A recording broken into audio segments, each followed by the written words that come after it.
What is that? That pile in front of him? What is it? That's a pile of money. Unfortunately, that picture is not the last one. The pile grew a little bit larger than that, but that was collected. That was in Palm Garden, a meeting that they had there, where there was an enormous amount of Cubans there, where they collect the money that was collected there was that later used to purchase equipment and weapons, etc., in Mexico. And all this went towards his revolution, which obviously was ultimately successful. He came back to the United States. And already as when the revolution finished in 1959. We have a picture of him at the United Nations. Tell us about this picture. Well, this picture is a visit he made to the UN, and this one is mine. This was taken in '59, in April of '59. He sat at the position where Cuba sits, because at that time I figured, just like now, the UN was not in session. But in other words, he made a sort of a courteous visit there, and he sat there and for the press and to take some pictures there, etc.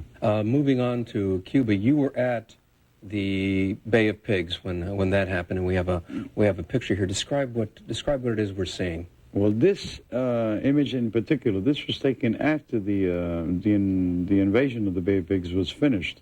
All those people that are in the background there, these were all the invaders that came. That were These are captured. prisoners of war. These were the prisoners, more than 1,000 and some odd, that he had a meeting with all of them, and there was a sort of a crossfire of he asked them questions, they asked him questions. What kinds of questions? Really, I don't believe.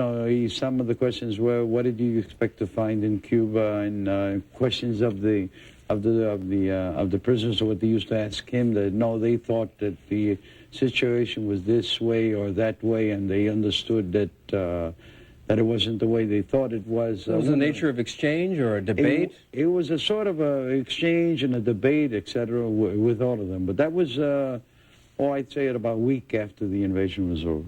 And a picture of Fidel Castro that you took along with Ché. That's right. That one is in January 1959. Oh, that's earlier then. That is the first picture I ever took of Ché, coincidentally. Their relationship. Really, there's been so many stories about that relationship. Some people say that they tried to, for obvious reasons, they tried to separate them in the sense that that Ché had left Cuba because there was a sort of a power struggle, etc. But actually, from my personal point of view, and I think point of view of many people, it wasn't that way. And of course, when we say Ché, we're talking about Ché Guevara, the number 2 person in the revolution. And the thing was that Ché had left Cuba because one of the conditions that he had with Castro in '55 when he came was that one day, eventually, he would keep on moving on to start his revolution that he wanted to do in his own country, was Argentina. Your personal favorites in the book, the pictures that you like the most in this edition?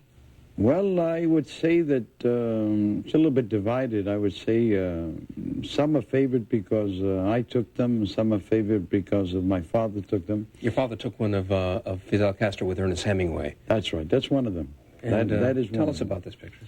Well, this photograph is, believe it or not, is the only time that Hemingway and Castro ever met.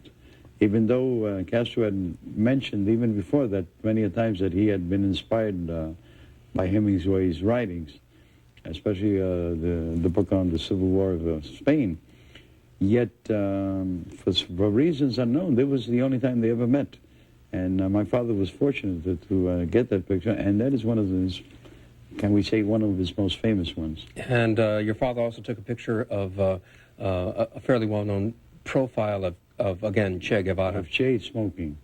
That I would say in my father's, retrospectively of his work, those are the two most photographed that he personally liked the best. And he had he enjoyed the extreme close-up. Like there's an extreme close-up of Fidel Castro with a cigarette. That's right. That is another one. My father was a portrait photographer. He always he started as a portrait photographer, as I mentioned, in his studio.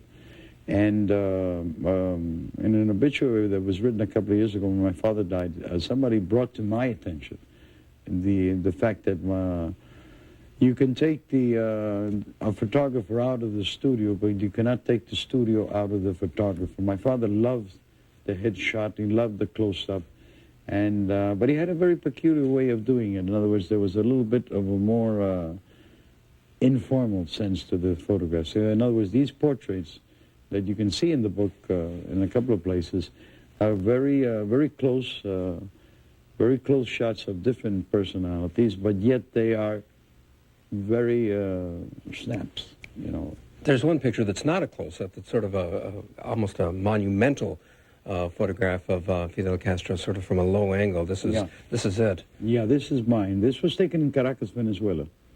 This was the first visit that Fidel made outside of Cuba at the beginning, and this was January 17th, 1959. And you took this when you were sort of lying flat on the bed of a truck, yes? Yes. I mean, it was kind of a serendipitous shot. You weren't planning it or anything. No, it wasn't planned at all. As a matter of fact, I don't know how I ever got, I don't know how I even got on the truck, because when the plane arrived, the plane was mobbed by people. And the soldiers were there all the way up to the stairs.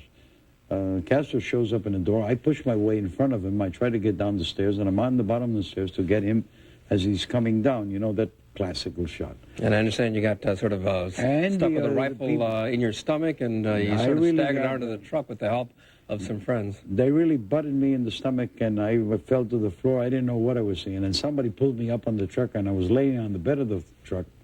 And Fidel had been on top of the truck, and then from the bottom up, I was looking up, and this is the image that I saw. Mr. Salas, you've been taking pictures of Fidel Castro for almost 40 years. What are your thoughts about the person? He's a very charismatic person. For me, it's been, you might say, it's been sort of a, now as you see when the book comes out, you start to recognize or feel sort of a pride that you've been able to do this. It's an honor for me. It's been a privilege to be able to be a part of a history of a country, and to be able to record and leave something behind me. Not only what I left him, in other words, leave what I have done and leave what my father has done, so other people can see a part of a fraction of what a history of a country is. Mr. Salas, I thank you very much for being with us. Okay, thank you very much for being here.